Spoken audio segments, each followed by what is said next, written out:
Hey, what's going on, friends? This is Paul Hutchings. Hope you're having a great day. This is Good Parts number 157. Good Parts is a daily social media show where I go live once a day, Monday through Friday, to share one good part from my life and or business in an effort to help people be free through principle-centered leadership. So I strive to share things that can help with that. In today's live, I wanted to share with you a quick little personal development breakthrough that I had over the last week. As I wrote in the description, I'm a dad. I've got 4 kids. My oldest son is 17. He's a senior in high school, and my other kids are 2 years spaced apart, with him as a starting point. And for all of my adult life as a parent, I've really tried to help my kids see the power and the value in reading and in finding good books and putting their mind in good books. So far, I would say my efforts have not been as successful as I might have liked them to have been, but I haven't given up, right? As my oldest son is nearing, graduating from high school, it's weighing even more heavily on me that, wow, I really need to take advantage of this last little bit of time that I have with him and my second oldest son as they're getting close to leaving the home. And what do I want to have instilled in them when they go out into the world? And one of them, there's a few things, of course. If you guys have kids, I'd love to know, comment below, what do you want your kids to have instilled in them as they go out into the world? As a parent, what would you like your kids to pick up from you? I'd love to hear your thoughts on this if you're a parent. And if you're not a parent, I'd love to ask what your parents instilled in you that was good, that you carried with you, that has been of benefit and value to you in your life. One of the things I want my kids to really get is that growing on a daily basis is a good thing to do. And perhaps more than any one habit, if I could teach my kids to put something in their brain every day that will make them better, I think they can kind of figure everything else out. And so I called a meeting with my kids, and I brought them all out into the building, and I'm like, okay, how do I get my kids interested in this topic? Because so far they're not readers. They're not reading Think and Grow Rich. They're not reading Rich Dad Poor Dad. They're not like looking for the next book they can read. They're not like excited about that kind of stuff. And so what I said, kids, let me ask you a question. I said, would you like to be multi-millionaires? Raise your hand if you'd like to be a multi-millionaire.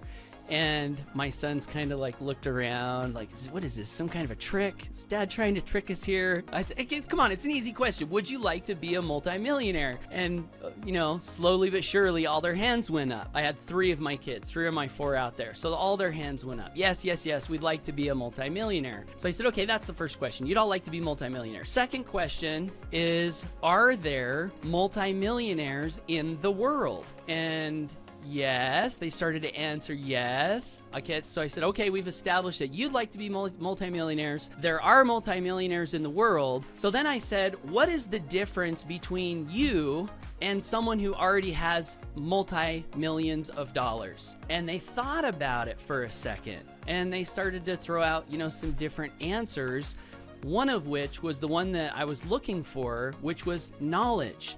If someone's a multimillionaire, odds are, and you're not a multimillionaire, odds are they have some knowledge that you do not yet have. And my kids quickly could see that. They could see that, oh, wow, yeah, multimillionaires probably have some knowledge that I don't have. So there's knowledge that's the difference between, a kid and a multimillionaire. That's one difference. And then, of course, the other is work ethic and added value to the marketplace, which usually is a derivative of the knowledge. If you have the knowledge and you have the motivation and you have the vision, usually the work ethic and the value and the products and all that stuff just kind of follows with the knowledge. And so my kids quickly realized that knowledge would be a good thing. And I said, if there's one thing you could do on a daily basis that would help you move closer to where these multimillionaires are located from a knowledge standpoint, what would that be? And they started to throw out answers, learn, study, grow, which was the one I was looking for. Grow, G-R-O-W, grow, every day grow.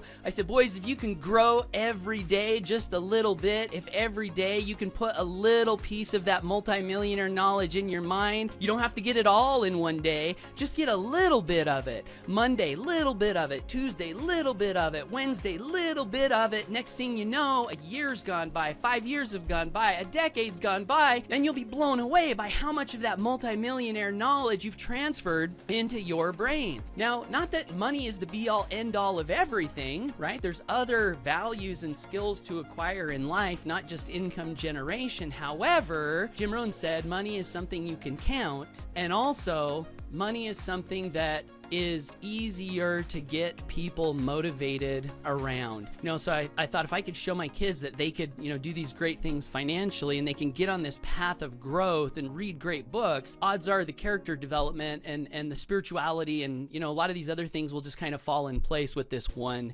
habit. Oh, the other thing that we did is I didn't send them right into reading books. I thought maybe I'll do something a little different. I said, okay, boys, what are different ways you can grow? We talked about reading books. We talked about listening to audios. We talked about going through training courses. And I said, how about we watch like 10 or 15 minutes of a product that I helped to create? It's called the Financial Literacy Academy. So rather than have them read a book for 10 or 15 minutes, I thought maybe it'll be a little easier to have them just sit down and watch a video with me. So we've been sitting down every day now for 10 or 15 minutes and watching a little video from this product, the Financial Literacy Academy, and then just talking about the ideas that are coming through in the product. And so that's another thing that might be a good thing to do if you've been wanting to inspire people to get on the path of personal growth. For whatever reason, reading might not be the easiest thing to inspire people to do all the time. And so smaller steps, little video every day, little audio every day. So anyway, that's what I wanted to share. Thanks for tuning in.